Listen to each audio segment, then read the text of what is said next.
evening and welcome to this week's installment of the Minority Report. I'm Marlon David, and we would have taken a 2-week hiatus where we gave way for a number of the celebrations and so on for the carnival season.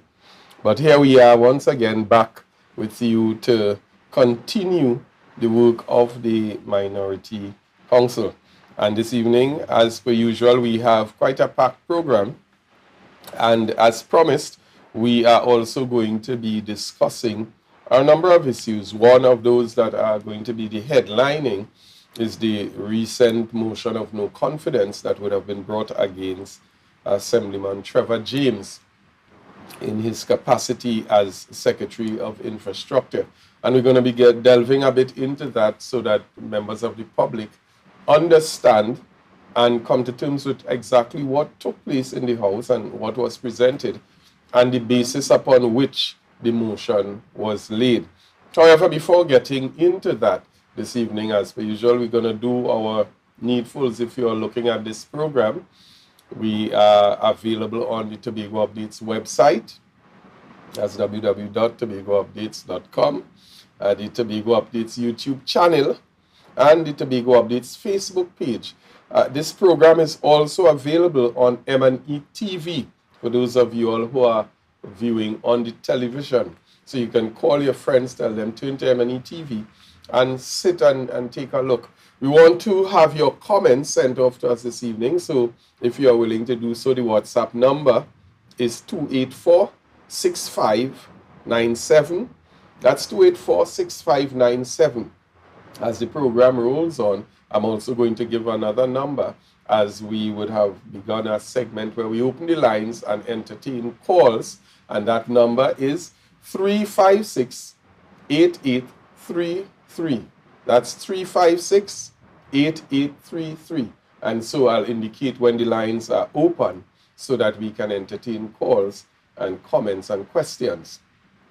In our headline corner this evening, though we would have already come out of the carnival season, this is our first opportunity to extend congratulations to Tobagonians Duvon Stewart, arranger for BP Renegades, winners of the large conventional bands finals. And I also want to extend both to Kirsch Ramsey and OJ Richards. And it seems as if Tobago definitely has swept the carnival season with respect to steel band. I don't know if it's a sign of things to come, where all successful arrangers seem now to be coming out of Tobago. And I mean, that is a major accomplishment. I know that a number of persons definitely really are up in arms over this. And you can question if it happens once, but you can't question if it happens 3 times successively. And as the old adage goes, that lightning doesn't usually strike twice in the same place. However, it struck 3 times coming out of Tobago. So congratulations, guys, and continue to keep the flag of Tobago, if I can say it like that, flying high, and continue to experience success in your exploits. Also want to send congratulations out to 6-year-old Tobagonian golfer Legacy Fleming, who won the Red Ball tournament. And again, I would have observed that a number of persons are also now participating in the sport, and I'm saying it very pronounced, the sport of golf. We have a lot of clubs opening up on the island. I would have definitely seen 2 so far. And I'm observing a lot of children now getting into it. And we know to most of us, the most popular person that we always see on the golf course is our Prime Minister, Dr. Keith Christopher Rowley. And on that note, we want to wish him a speedy recovery as well at this time as he continues to execute the business of Trinidad and Tobago. Congrats as well to the 2023 Miss Afro Queen, who is Miss Della Ford Kershaw Kent. Did a remarkable job up there at the event in Roxborough and emerging winner of that competition. And we're going to see how this unfolds. We don't know what's going to happen next year, but Della Ford seems to have laid their claim early on. Having gone through all our congratulations, we also want to send out condolences right now to the family and friends, also the PNM family of a former stalwart who has passed, Jarrett Narain, former MP, long-standing life member, made immeasurable contributions to not just the PNM as an organization, but to Trinidad and Tobago. His efforts and his those things that he would have been able to accomplish will definitely go down in the annals and the corridors of time and continue to impact many, many persons. Even his very personality, many persons would have studied and mentored under him in terms of gaining their strength and their footing in the political arena. And so we really want to say condolences to his family, condolences to his close friends, and condolences to the PNM family on the loss of an icon and a definite stalwart. So we're going to move forward this evening. We have in studio with us, after the carnival season, fresh out of the celebrations and the festivities, none other than the minority leader, Assemblyman Kelvon Morris, who again I know is wound up and raring to go tonight as he tackles the issues head on. Welcome, sir.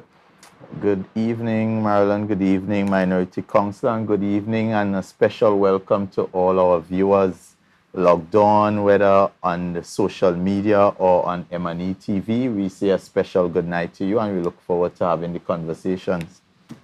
Nicely, nicely. Welcome, welcome. And in her usual manner, very poised, very, very poised. We have the Minority Councillor as well with us in studio, fresh out of the carnival festivities and celebrations, but also fresh out of the last sit-in, where she also contributed to the huge motion that would have been brought against this administration. Welcome, Minority Councillor.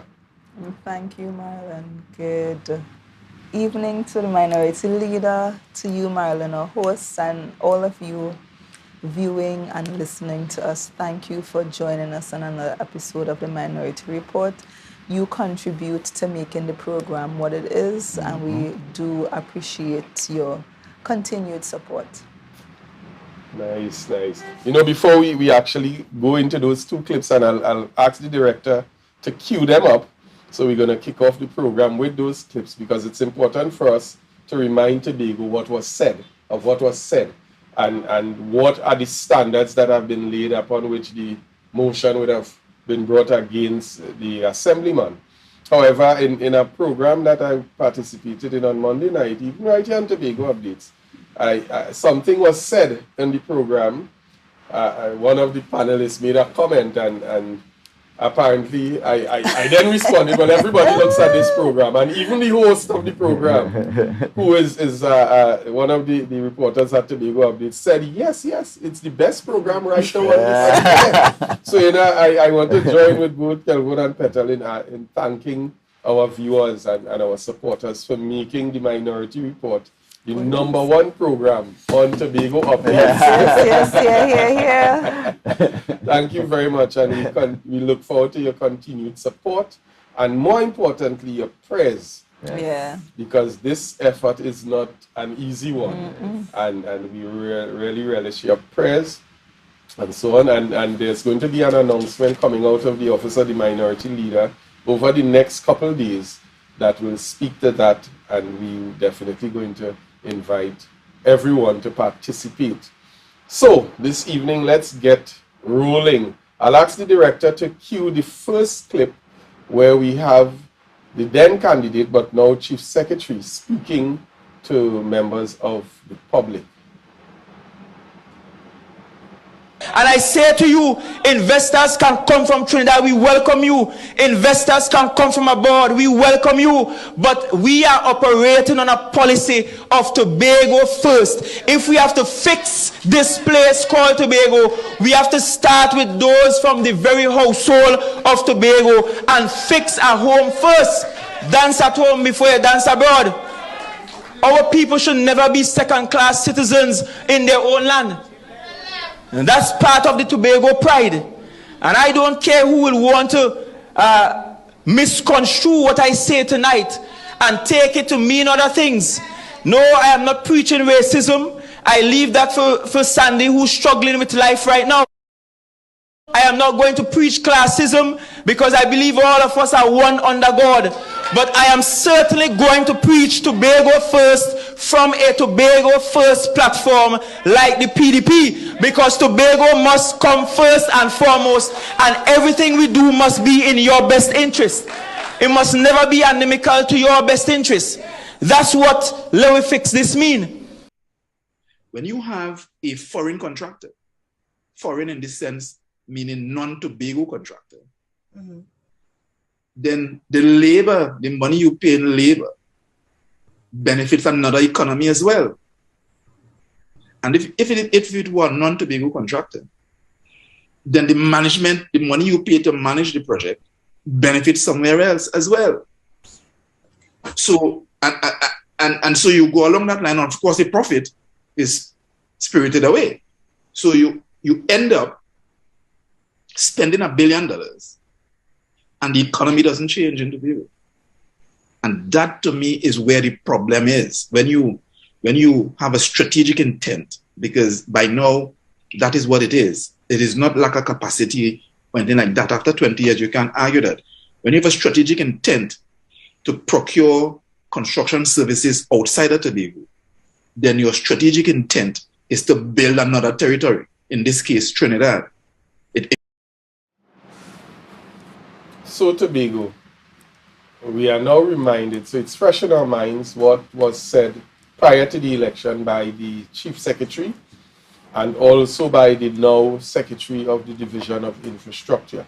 And we could have seen the passion, we could have seen the forcefulness of which they spoke at that particular time, but now we've seen, just over a year later, we've seen a complete turnaround. We've seen a not Tobago first approach.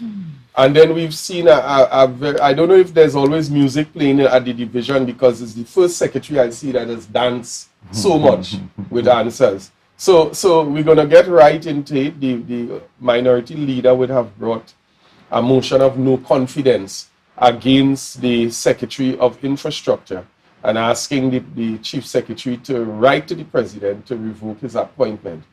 Minority Leader, I know many persons may not be totally clear on what is a motion of no confidence. So could you explain, first of all, what is a motion of no confidence? And then we'll go into the basis upon which you would have brought this motion.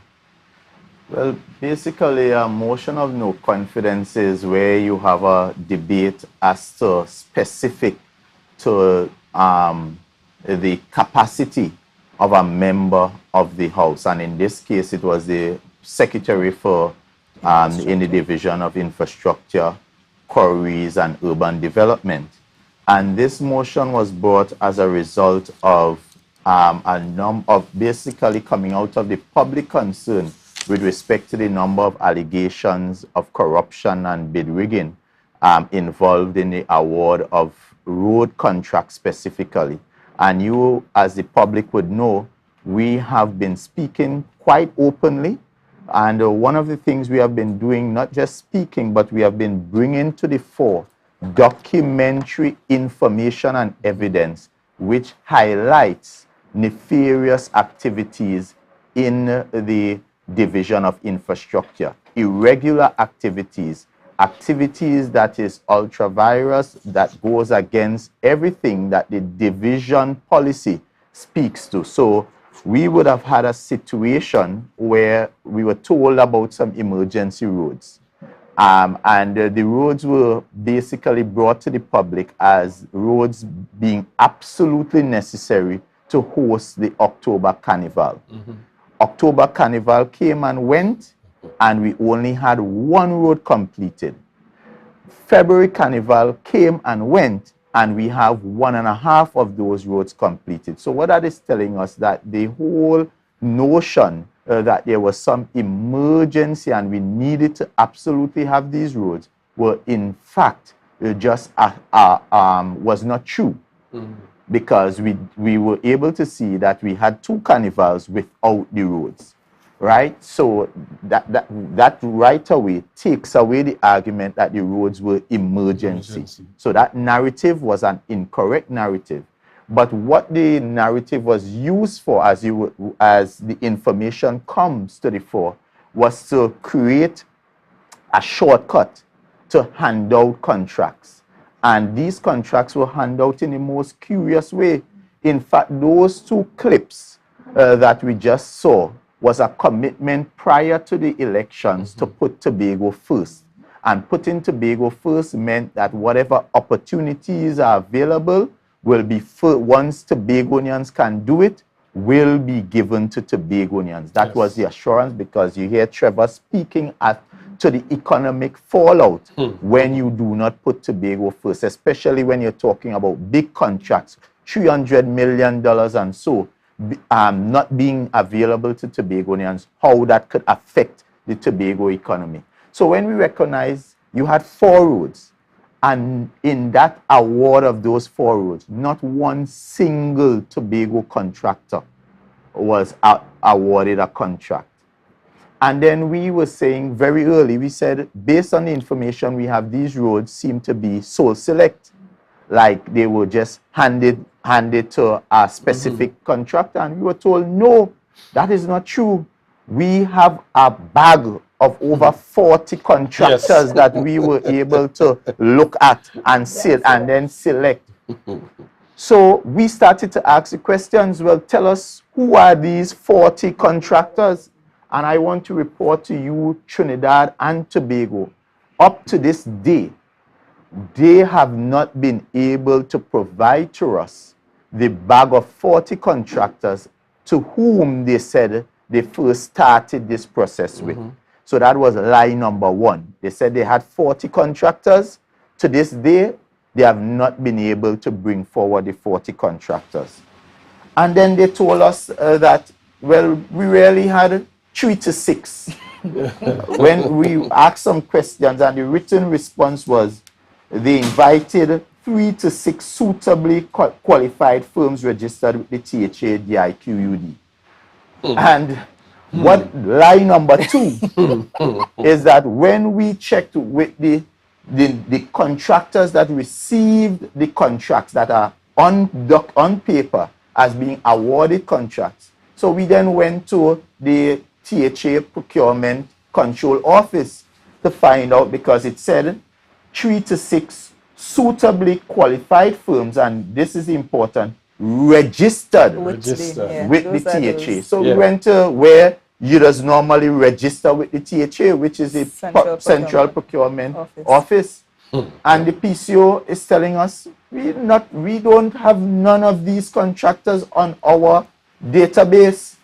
So the question is, where did they find these 3 to 6 suitably qualified firms registered with the THA? Where? And nobody in the debate, no one was able to tell us how they found these contractors based in places in Trinidad that I cannot locate on a map. And I'm sure a lot of them cannot locate these contractors on a map. So how did you find these contractors to leave out every contractor in Tobago and find these contractors are no way on the THA database? So lie number 2.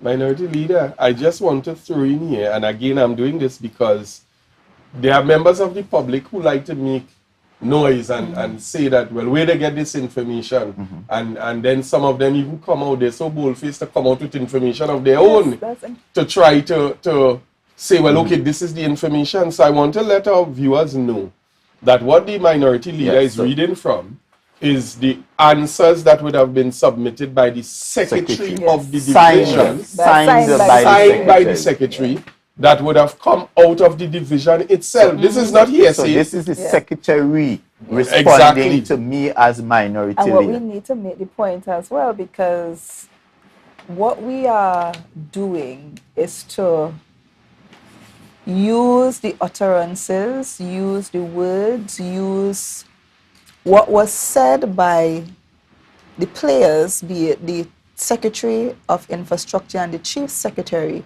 to keep them to account. Yes. So initially, you said, this is the Secretary of Infrastructure, that we have a bag of 40 that we are Yes. doing the selection process. So when this was done, on this very said station, the minority leader would have put forward an oral question, identify for us the 40 contractors that you said that were part of the process. And there was a lot of to-ing and fro-ing because apparently the language that was used was not the procurement Or, language. yes. So hence we had efficient. a lesson Yeah. in procurement Yes. in the house. And it went all the way around until we were not satisfied with the responses. So we said, you know what? Let us do a written response. And coming out of the written response is where we got no longer a bag of 40, Yeah. but we had 3 to 6. And then when they identified, this is the secretary, when the secretary identified by name, when you come, it is about 8. Yes.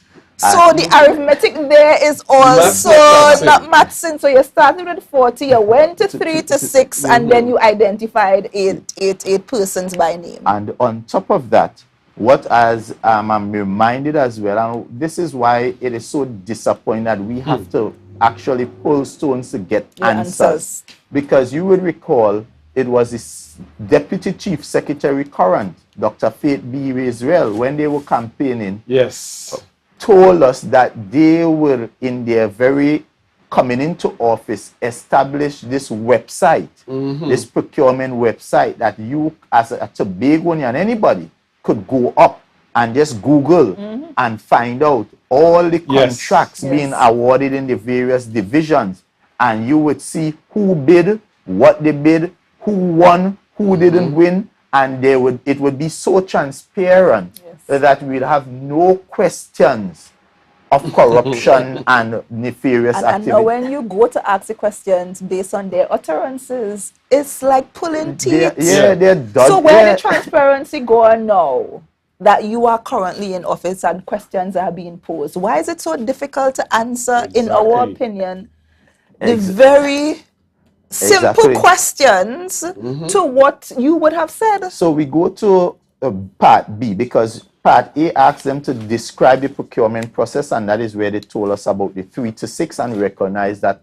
answer was misleading, because if 3 to 6 qualified firms registered with the THA, when we checked, they were not registered with the THA. So that is that is why we saw this motion as important, because it is their process that is being tried. They set the standard. And that is what corruption is about. You setting your standard, you setting your process, and you failing to adhere and breaching your own. So it's them breaching the very things that they say they set out to do. And it said, and one of the things I was able to prove to them that shocked all of them in my wind-up is when Faith went on this procurement course and gave us a whole lesson in procurement and speaking to the OPR document.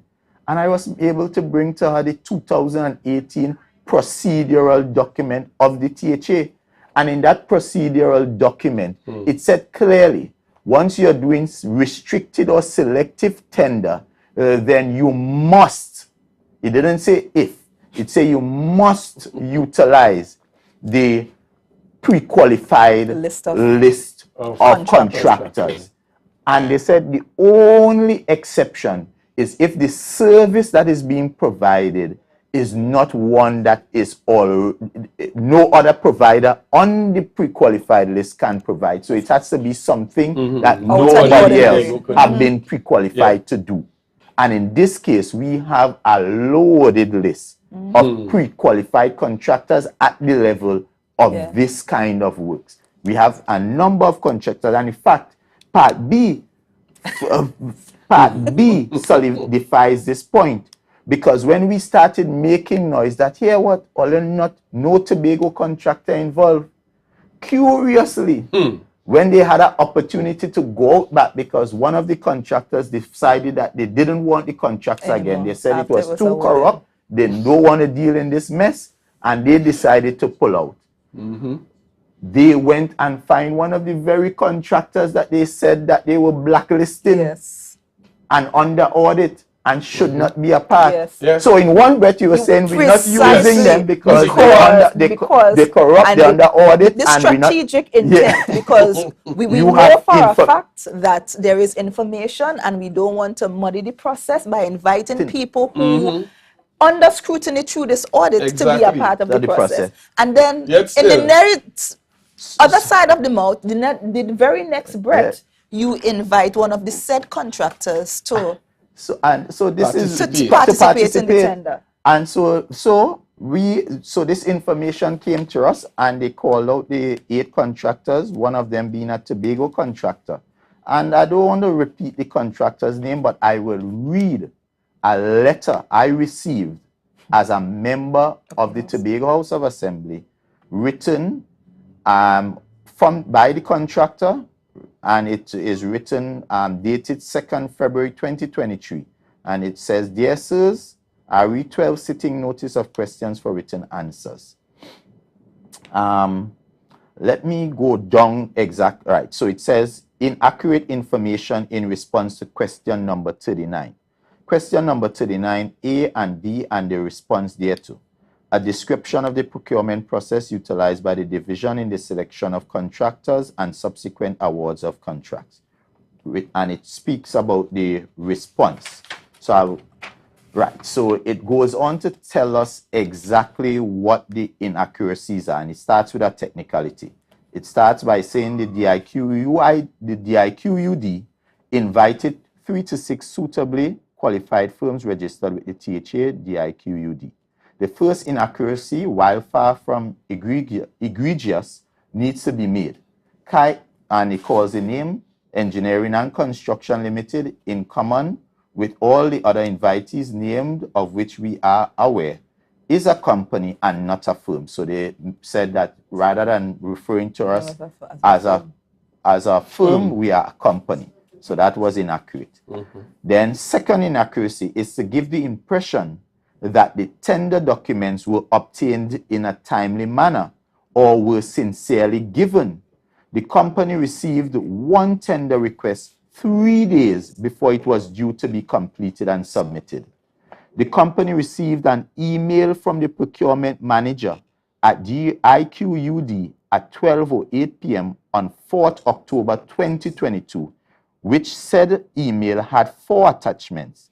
The said attachments appear to be a letter from the DIQUD to prospective tenderer of 4th October 2022 entitled Request for Proposal. And it lists the area: construction of Shervan Road to Storbay Local Road, Connector Road, and 3 ancillary documents. This is important. The company was being asked to submit a proposal for the design and construction of a 2.5 kilometer dual carriageway, 2 roundabouts, and a drainage system by 7th October 2022 at 1:30 p.m. That is to say, in some 3 days, we had to prepare drawings, calculations, schedules, time for completion, bills of quantities, financial proposal, and specifications as part of the contractor's proposal to guide the construction contract.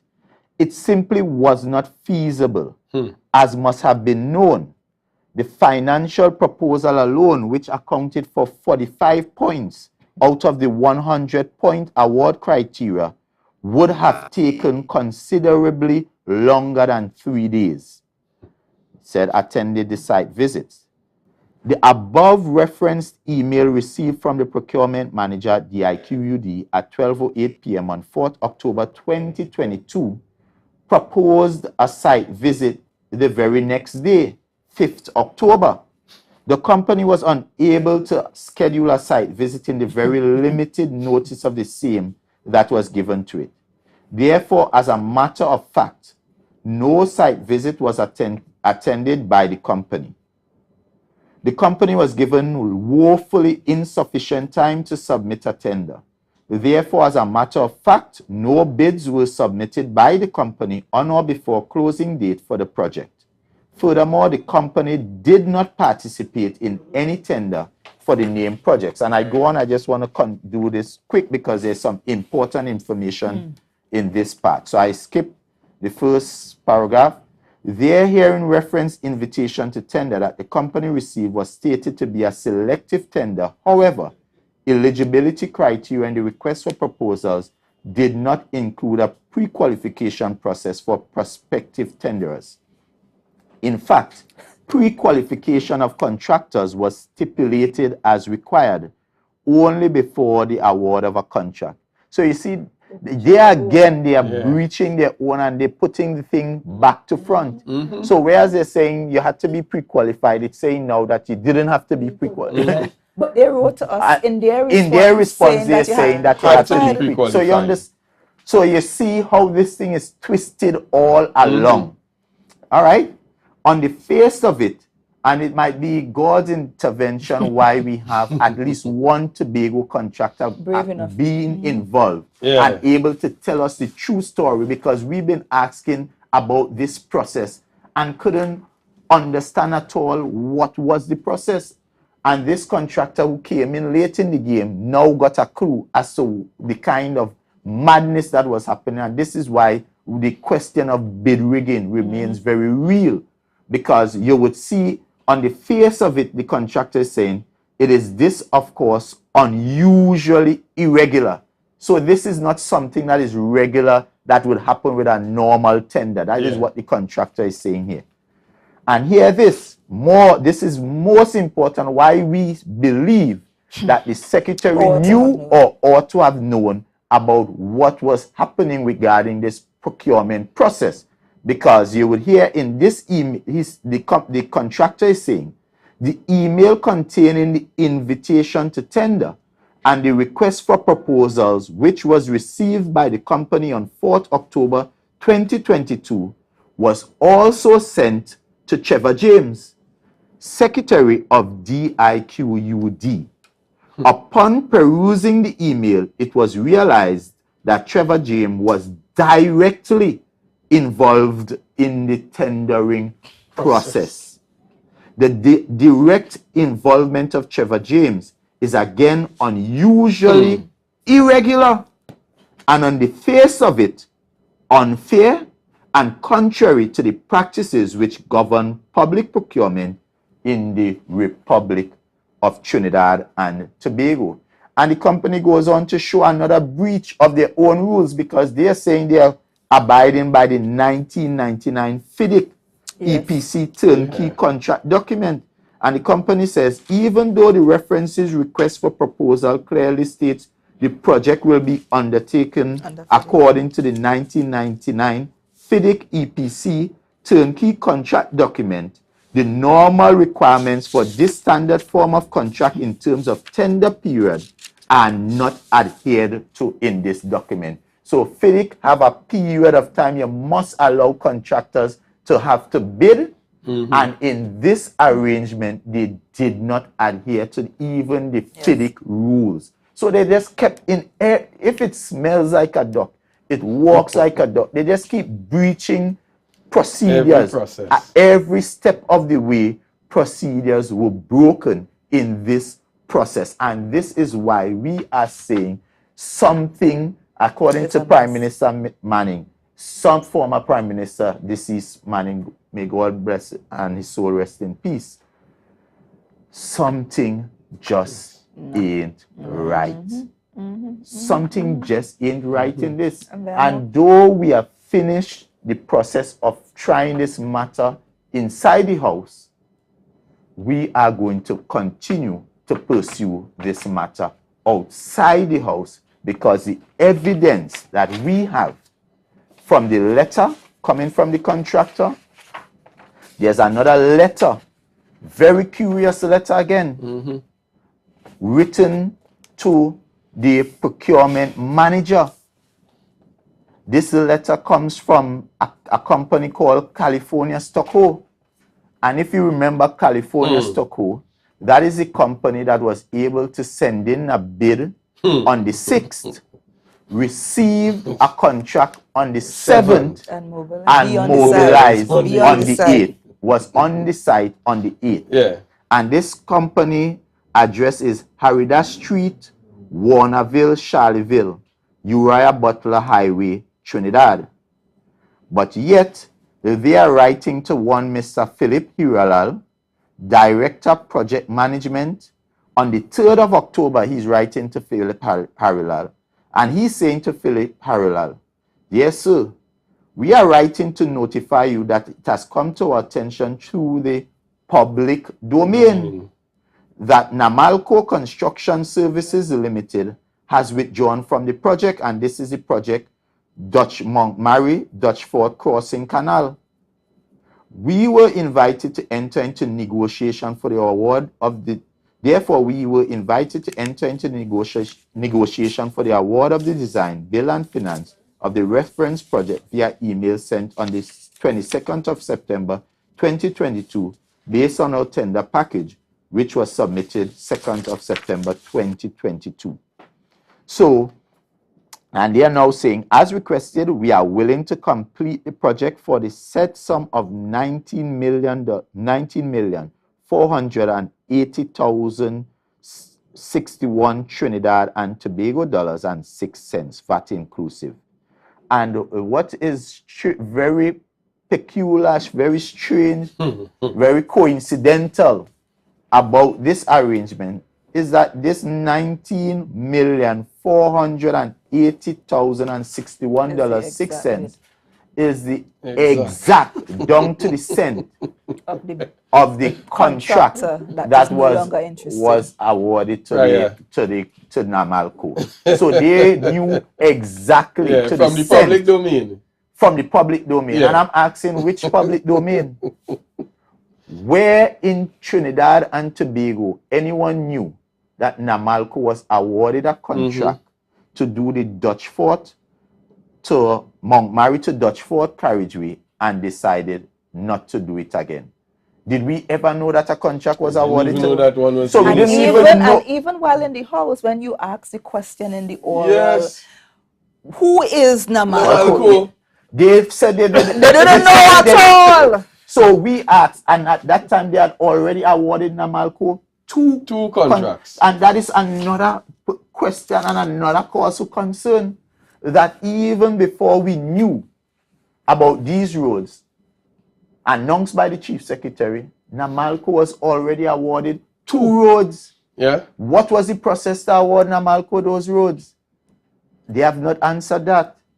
And something you said there, Kelvin, if you notice the dates, he is saying in this letter, the 22nd of September, yet still in the letter that he wrote that the contractor, the Tobago contractor wrote, he was only notified on the 3rd of October. You know? No, but the thing is, and this is where Trevor himself confused himself in the debate, because Trevor is saying that the contractor, Tobago contractor, they invited him for this Dutch Fort to Montmary.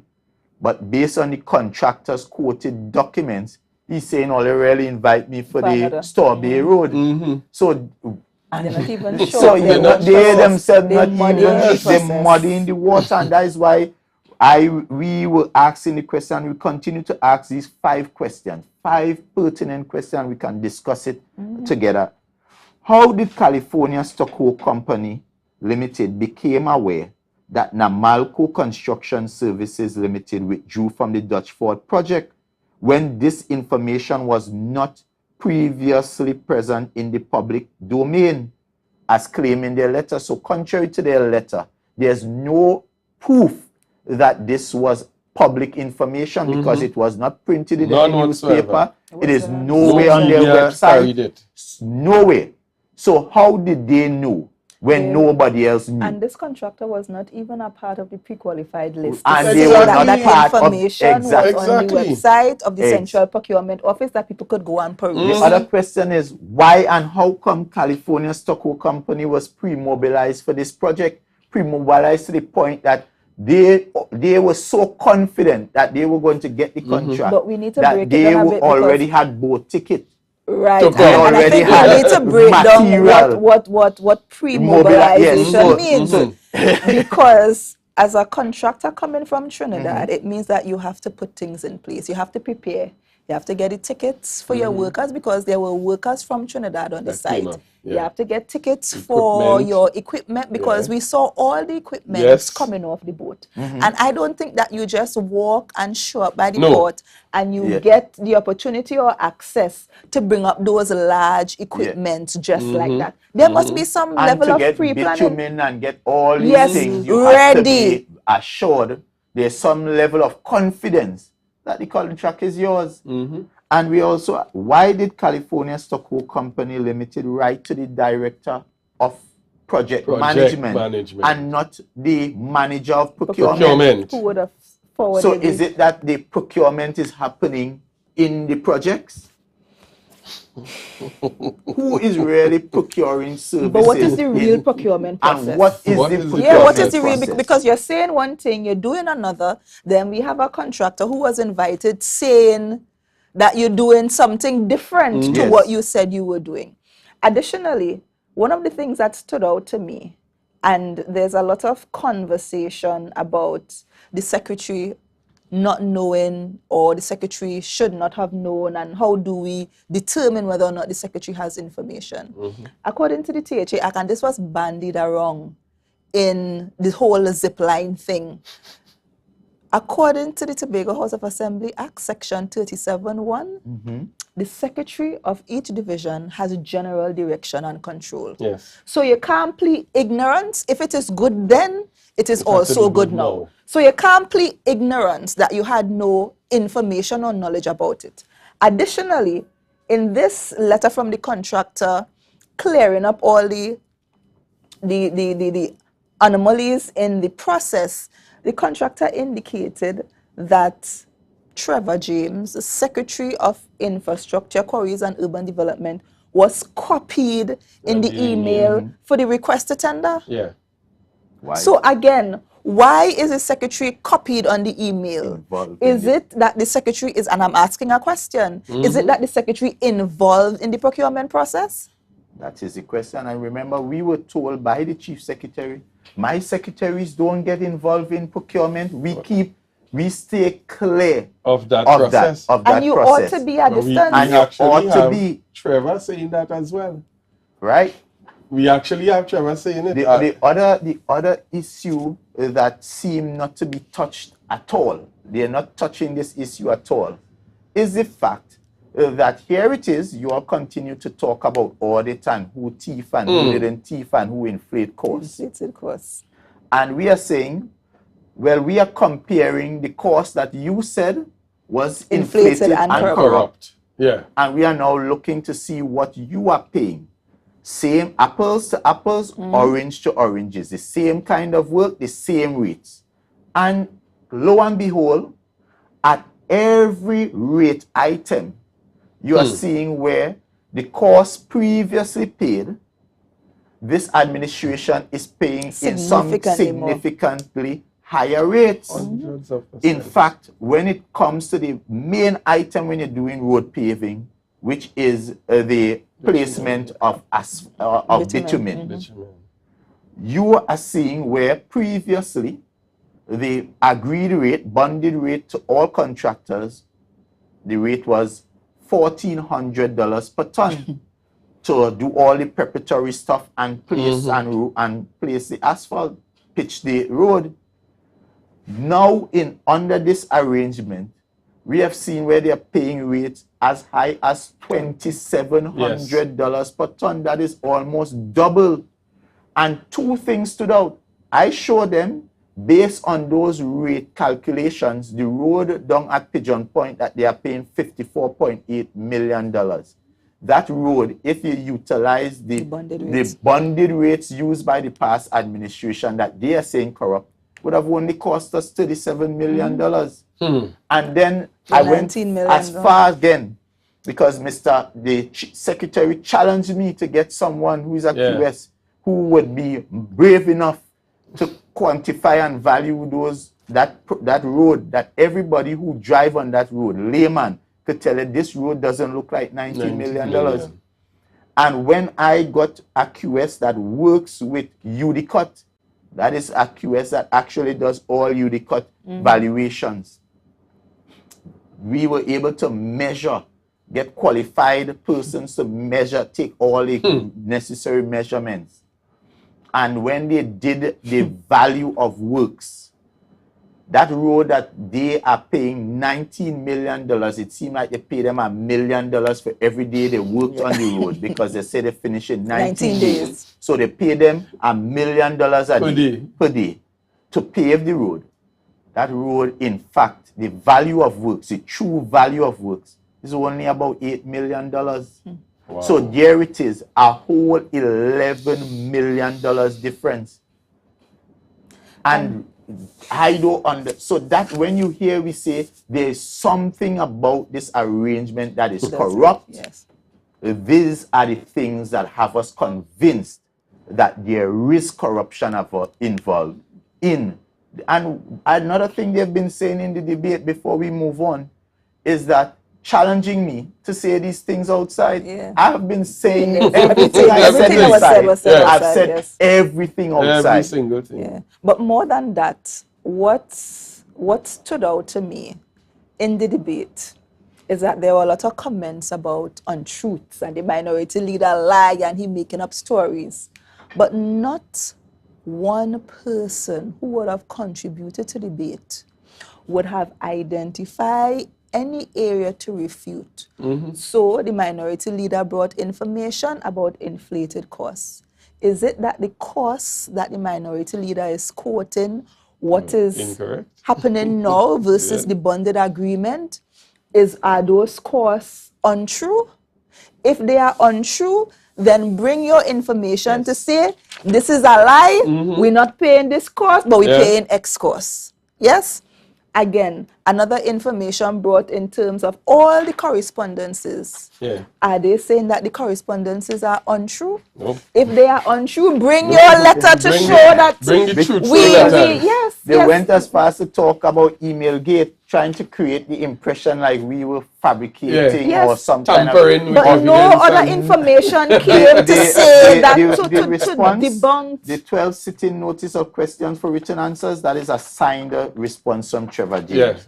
The letter coming to Philip Hiralalal, that is a signed letter from California. Did California come out and say this letter was not written by them? Up to now, they have not. No. The letter is from a contractor who was asked to bid on a tender, and he's saying here that what Trevor said in the House was not true. And the process was not fair, and the process was not transparent. These are the words of the contractor who was asked to participate in the process. So what am I fabricating? Where is the lie? And where is your evidence to say that this is a lie? Yes, this is a lie. And none of them, and the thing about it is, in the debate, there was a continued to highlight whatever they thought was misdemeanors of the PNM. The PNM is now suffering the consequences for what people think were misdemeanors at the time. So we are now in a position because you came on and you said that you will fix it. Yes. You also indicated to the people that all that is happening now, you said it was wrong. You said it was wrong to spirit away the money and build another economy. Build a foreign, you talk about foreign, and then when I'm quoting you, the foreign means Trinidad. Yes. But all of a sudden, they're trying to make us somehow racist. Which was curious. I want to know how they're saying they were the one persecuting and spreading this thing about separation. Yes, and Tobago first. They were telling Tobagonians that PNM have you all captive to Trinidad. Right? Those are the kind of accusations. But when the PNM stand in defense of Tobago, we are being accused of being racist. And we have said it all the time. We are Trinidad and Tobago, and this is not an issue to say that Trinidadians shouldn't get opportunities in Tobago. But what we are saying is that where Tobagonians have the capacity to provide those services, they should be given first opportunity to so do. And that is the point, because Trevor said it. They Yes. understand it. Of course they understand. They understand and the thing how about it is we are saying the same thing that they said they then. said They then. said. So how is it Yes, okay? yes. And back then is something that we needed Yeah. to fix, and we need to They fix were it the right ones now. making it fit, But because no, you know it they doesn't were matter. telling Tobagonians that the PNM was giving Yes. away the contracts to Trinidad. They were the ones saying it. So it wasn't racial then. But when we now make the point here, what 4 roads, 3 of the value of over $300 million being given out, handpicked, and we are saying given to persons outside of not one Yes. Tobagonian. You But- tell me you give out 4 roads and there's no Tobagonian at all.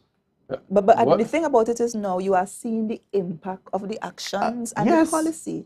Because if you look around, the political leader would have spoken to it. The number of major contractors, be it small, medium, and large, they have had to let go a significant amount Yeah. of people because they cannot sustain them being employed. Yes. And then if you go to the banks as well, another thing that came out is that the delinquency rate has increased From significantly. 1% to 38%. If you look around the island, the level of economic activity has significantly reduced Decreased. because people are hoarding the little they have and they're not and then spending it on the major contractors who hired up at the peak of construction activity on the island was hiring about 1,200 Tobagonians. They are now down to single digits. That is families. Skeleton So staff. that means that these are people who would have been able to purchase groceries and do renovations on the house. They're no longer in a position to so do. And this is why you're seeing the Tobago economy shrinking. And this is why even the administration now is under pressure to provide jobs in a way that they themselves condemn, because you remember this chief secretary said that the THA workforce was too large. But they now have to find themselves employing the very people who have fallen off out of the construction sector. So the THA now have to pick up that slack again. And they have brought it upon themselves because they have shut down the opportunities for Tobagonians to create that buffer. And another thing about in terms of is the hypocrisy and because this, as much as it was a no confidence on Trevor, it also was a test of Farley's integrity. And you would recall that it was Farley who first told us about Section 37(1) of the Constitution and the role of the secretary and the secretary of it. And on many occasions, you would remember he spoke to persecuted the former political leader of the PNM with respect to her role in the zip line, because while he was not able to produce an ounce of evidence of corruption, he said ultimately, whatever happens in the division, the secretary, and he beat that zip line from town to country all the way into governance. And more than that, he's telling me in the debate, let me take my evidence and he would follow me over to the police station. Up to this day, I want to ask him, did he ever take his evidence and with the zip line and carry to the police station? He didn't. But he want to follow me to carry evidence to lock up people, to lock up whoever. Right? He want to follow me to lock up whoever he believe might be involved in corruption in the division of infrastructure. And this is the hypocrisy and double standards. standards. So it was right. So it was wrong then. Yes. But now it's right. But now, because you're not going to take no action because you want to see somebody get locked up first. So until we could lock up somebody, you're not going to take only any. Only then. But that is not how it has happened, because at the end of the day, we have pieces of information. It's like treasure hunt. We know corruption is involved. It's we enough have the to clues. investigate. But what it says, it is enough for an investigation. Exactly. An investigation that he has the power to trigger. Just as how they are doing audits on the previous administration. I thought as a fair chief secretary, he told us, well, let me audit this situation and let the chips fall where they may. And as you are saying that, a preliminary audit was brought to the House. Yes? With information that's, in our opinion, speculative. Because the Chief Secretary indicated that these are the preliminary findings. Nobody was able to respond to the findings that were given. The Chief Secretary also promised that in a week or so, we will get the final report. And you basically persecuted people based on these preliminary findings. Yes? And go today ahead. we have not yet had a preliminary report. No, we have evidence. We have, well, I would say information. Sorry, no, we have information. We are putting the information to you. And that is not good enough. Solid information. And another Direct. point, because I want to say something on this audit, and I continue to distance myself from any kind of wrongdoing. Wherever wrongdoing exists, it must be persecuted to the fullest. I make no apologies to that, and I let the chips fall where they may. But we've been hearing about this audit now for an entire year and beyond, right?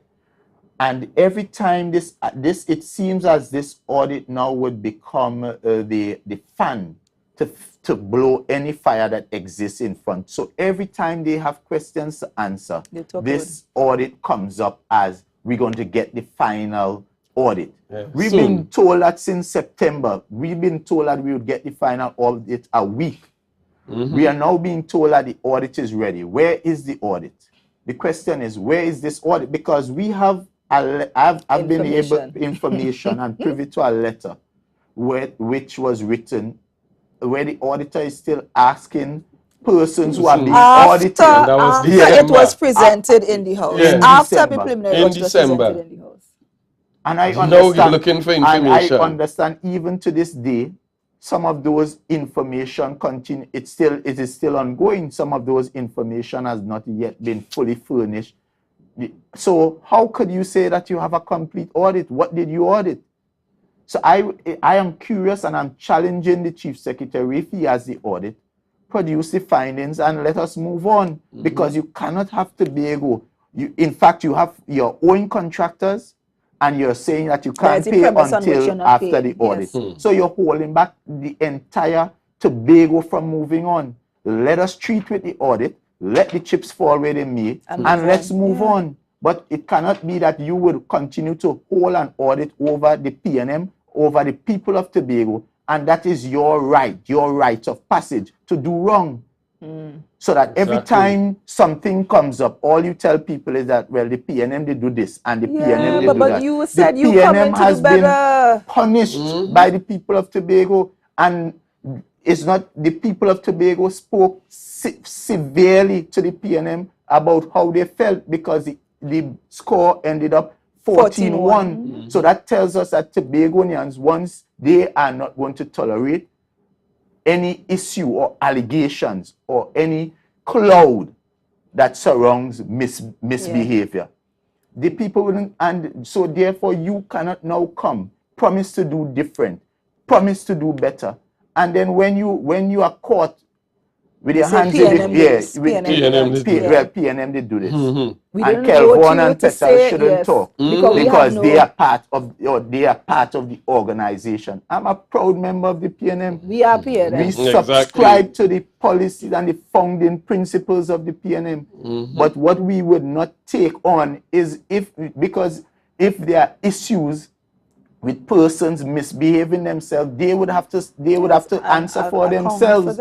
I am not going to answer for anybody else. Exactly. But Kelvon, and I'm sure Petal could speak for herself. And I'm sure that the general membership, 10,000 strong in Tobago, who voted for the PNM, could speak about the principles, the founding principles of the PNM, which is to build a country and build an island and do justice to people in terms of really ensuring that we build people, we are rally for people. And the PNM in government, out of government, we are about serving people. Working. And we make no apologies for being part of this great institution that has built both Trinidad and Tobago. Because when you listen to them, they will make you believe that the PNM has done nothing in Tobago. But even as you look around, what new and innovative policies came Nothing. forward from this administration. You Nothing. look at every Nothing. division Nothing. and they are continuing with the policy of the PNM. Mm-hmm. So how you could now come and say that the PNM did nothing? You spoke about They just opened Manta Manta Lodge. Lodge. and who started that? Well, I want to know if they just started bill last week, because I'm hearing the same PNM did nothing for 21 But look at years. Shore Park. You look at live Shore down in Park. Shore Park. Everything Look you at have the down in community Shore centers Park. that you are having your public day or whatever you want to call it. When now, I hear meet they the talking people about talk. fields, who build those Yes. fields, those health Who will centers? let them up?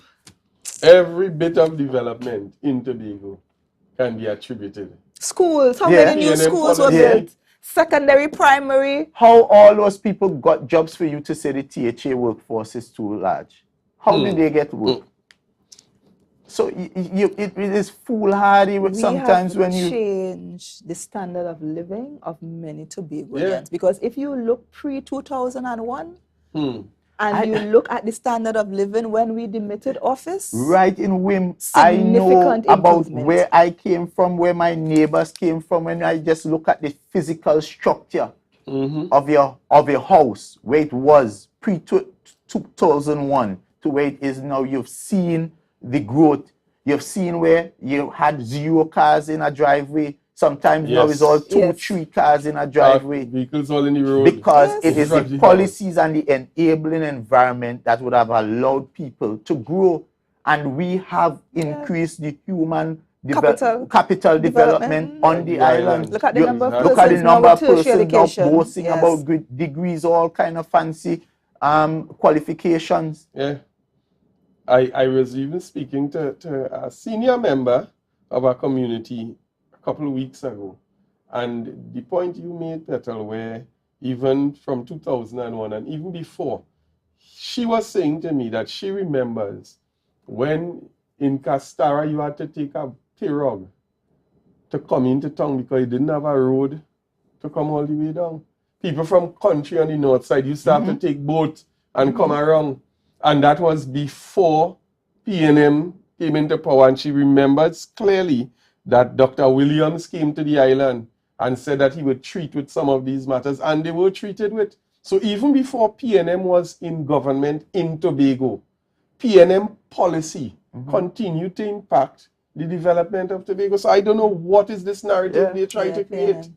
I don't remember the era of the of the no roads, but what I recall is that the roads were in a deplorable condition. And I remember as a child, that very same Siram was paving that whole north side road I remember that right too. around to the north Yeah. side, and that Come was through Wim. another Yeah, thing. yeah. That was a big thing. It was a big thing to see the roads so improved, and then the traffic became more and more. The number of new road access that Of the course. PNM created during, I remember Wim. Wim was a one-way in, one-way out. So you had to come from off of the Plymouth Road onto Dunvegan, and then you go out onto Providence. Wim now, you can exit Wim out of Backhill. You can exit Wim out of Top Road. You can exit 2 places in Top Road. So you can come off right below by the Center Road, and then there's the Wim Pass Road. Philadelphia. Then you have Philadelphia as well. I traverse to Philadelphia In fact, regularly. even when you come through Philadelphia now, you can access through to Orange Hill, go back onto, you could either go Union or you could either go Patience Hill. Right. So the PNM has connected Tobago in a way. So when I hear they talking about they building roads, like if roads weren't built before, it makes you wonder. We can have a conversation about development, but the conversation has to be when you're doing what you're doing, you must follow your process. Yes. Exactly. And in these 4 roads, the evidence is clear that in every step of the way, they breached their own process and the process of the Tobago House of Assembly. And it's for this reason I have decided, and I will be taking the letter that is going to call on the Auditor General, and I'm going to write in my capacity as the chairman of the Public Accounts Committee for an independent, detailed forensic investigation into the circumstances with respect to these 4 roads. And I'm not going to stop there. I'm also going to ask the Auditor General to also investigate something called the Community Infrastructural Development Program, because that was a program instituted by the former PNM administration with certain guidelines as to afford all of Tobago, especially our small contractors, an opportunity. An opportunity to participate in the development of your community.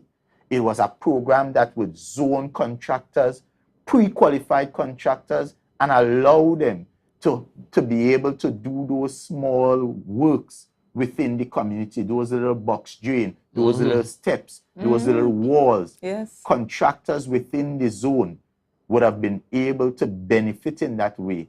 And, you know, because we understand that when you're doing work in your own community, there will be a sense of community pride as well, and you're able also to mobilize the young men on the workforce in the community, and the community benefits. Yes. So when you get that money, you'll go back and shop in the community. Right in the community. But what the information that is coming to us is that the scope of that has changed. And it would be interesting to see what is the authority that would have allowed them to change that scope to the point that persons are now getting contracts for over $2-something million. That program had a cap of 500,000 because it was specific to small contractors. Now we are hearing that program extending to contracts $2 million. And you ask yourself why. Well, folks. Which territory are we building? Exactly. What's the strategic intent? As usual, and I know I can speak for this particular program, the information is always so much, so accurate, so forceful, that every time we really get into the meat of it, our time has elapsed. I know that many other programs actually struggle to reach their specified time of end. And they are so glad when their program comes to an end, because they are void of any kind of real relevance and information. But that is not the case. The Minority Report continues to lead while others try unsuccessfully to follow. And you recognize a lot of people watching the Minority Report. A lot of people. It's also mentioned in the debate. Even in the debate. The independents. Thank you for viewing the Minority Report. Please tune in next week, Wednesday or Tuesday for another episode. They all have referenced, even the Chief Secretary references the Minority Report. So again, I want to say thank you for making us the #1 program in Tobago.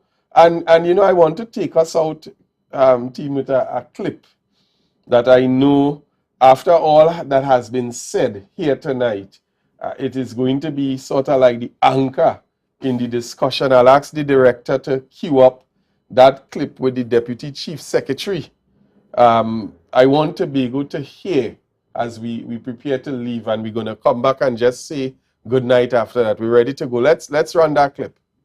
We want to ensure that every time you have a question, you know that you can go to our website that is run by the Tobago House of Assembly and find the information about that particular thing. We want you to know that if any contract for how much millions of dollars give away, you should be able to pull up that website and say, here what? These were the 10 companies that vie for that contract. This is the company that got the contract, and this is why this company got the contract. We shouldn't have to be telling you, it is not your business, but this is public, this is private business, and it is not your, no. The Progressive Democratic Patriots is insisting that when, on your behalf, we spend your money, you know exactly what is going on. We had to fix this. And there you have it, folks. Regardless of whether they still don the black and green, we hear it from the mouth of the individual, and that accounts so much. You must be held accountable for what you have said. Because if you believed it when you won a PDP ticket, you must believe it well, now you're not on any ticket, but it came from you. So we heard it there, and it is in direct contravention to every single thing that we've heard tonight. And again, I want to just remind the public, everything that has been said here is the standards that this administration have set. They are the ones who set the bar, they set the rules, they set the guidelines, and then have flagrantly disregarded every single standard. But time will tell, and Minority Leader, I want to definitely see that sense of support for the follow-through process. Yes. You know, and I think based on a lot of what persons are saying, is the first time that they are actually seeing a minority at work. And some people on the live are saying that the minority is looking so much better than the administration even. You know, and we really want to encourage you to continue lending your support and really coming out in support of what we're doing. I also want to issue that call again for persons who have information. Very important. Persons who have information, feel free. 612-9492. Bring your information. Call if you want to get an email address. Just the information. We don't need a name. You could send it anonymously. You could leave a package by the office in the night. Put it under the door. We will get it. So I'm calling on persons who have information. We've already been getting quite a number, a lot of support from other persons. And we know that there are many other people with information pertinent to a lot of what is taking place. This is your island. This is Tobago. We all live here. We have families, children, everybody here. So we are all responsible to hold this administration accountable. So feel free. Come out, bring the information, and let's all work together. Just before we close, I saw somebody mention Carnival, October Carnival. Just want to give you the assurance that we will be getting to that carnival. That carnival very soon. Is very, very soon. I assure you we have some of the information, and we would have to push for more because there's a deficit unaccounted for based on what they said they spent and what we have received thus far of over still about $6 million deficit between what festivals and Tobago Tourism Agency said they spent. So I'm hoping between the division and whoever else the money resides, they would be able to account for the other $6 million of taxpayers' money. Yes. And then we would have a conversation with you, Tobago, as to who enjoyed the largest, the spoils of that carnival money, who went smiling, playing the devil all the way to the bank. We already see people jumping out and trying to some of them singing like there's no I know it's me they're talking about. And, don't worry. Some of them singing like no tomorrow because take time. Take time. The money nice. Yes. The money sweet. So folks, on a very light note, we want to say good night. I'll give the minority leader and minority councillor the opportunity to say their bids. Yeah, again, good night, everyone. We really want to thank you for all the support that we have been getting as a minority. And what I want to leave tonight's session, right must always be right. And wrong is wrong. It can't be right yesterday and it's right and it's wrong today. It can't be wrong while you were in opposition and it's right now that you are in governance. We are holding you to your own standards. And in spite of what some on the opposite side may have to say, as a minority, we are doing our job. We are holding this administration accountable and we have every right to speak and speak up. And we are encouraging you to do the same. If you have the information, provide the information. If you are of the view that there are lies and untruths, provide your information to debunk. Yes, bring the information that you have available. So we are urging I am urging this administration. You came into office with a mandate to fix it, overwhelming mandate. You would have given people high expectations. Yes. We are asking you to live up to that. Live up, fix, do the things that you say you will do. Live by your word. Yes, your word is your bond. Definitely. And, you know, I just want to echo those sentiments because the reality is what they told Tobagonians they would do, And what? and Tobagonians bought into it Yes. overwhelmingly. So it meant that whatever they sold Tobagonians were it was attractive. And what we are doing as a minority at this point is simply holding them responsible and accountable for the things that they said they would deliver to the people of Tobago, and that is all. We continue. They said they would have a zero tolerance towards corruption, and therefore wherever corruption exists, we would remind them that you told Tobagonians you would not tolerate corruption. They said that they would provide opportunities for Tobagonians first. So when we see those opportunities going elsewhere, we would remind them that you said to Tobagonians the very opportunities that are available here, the limited funds that we are already fighting to get to come here, we would make sure that it stays within this space as much as is possible.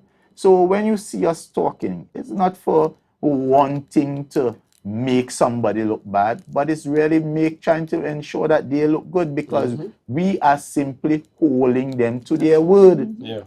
And we will continue to hold them to their word on your behalf. And I make absolutely no apologies for that. And as far as with respect to them, people being held accountable, I will explore the law to its fullest extent when there's evidence and information of misbehavior. So you can expect to see some actions forthcoming with respect to those roads. We will not stop, we will not rest, because as I've said from day one, I believe that process is riddled with corruption, and I believe that the prices were deliberately inflated as to benefit some people, and we will follow the money all the way to the bank and ensure that whoever decided or believed that they can enjoy Tobago, the little pittance that Tobago does get, to live large, they're not going to be living large while I sit here as a minority leader. Not comfortable. So I want to thank each and every one of you for your continued prayers, support. In fact, we will be asking you to join with us as we give God thanks for yet another year, as we give God thanks and we give God praise for all that he has done for us. And as an island and as a country, as much as things may not be perfect, we think it's always a good thing to give God thanks. So we'll be inviting you very soon for us all to put aside some little time for us to all join together and give God thanks and give God praise. Amen. Amen. Amen. Thank you very much. And folks, as we close, I want to end with this statement. I heard someone from who was representing the independents make a statement to one of our senators on a program, and the person said, the PNM has no moral authority to talk about corruption or anything. And the senator said, and a very good our addition on the minority report, Senator Lawrence Hislop. Good night, how are you? His response to her was that the PNM is the only entity with the moral authority to speak on corruption and development and all these things. Because everything that we see today is really the benefit of PNM's policies. Sure. Folks, I am Marilyn David. I want to say good night. Good night. And we look forward to joining us, for you joining us next week, Tuesday, as we continue this journey. Thank you very much and have a wonderful evening. Night, night. Good night, everybody.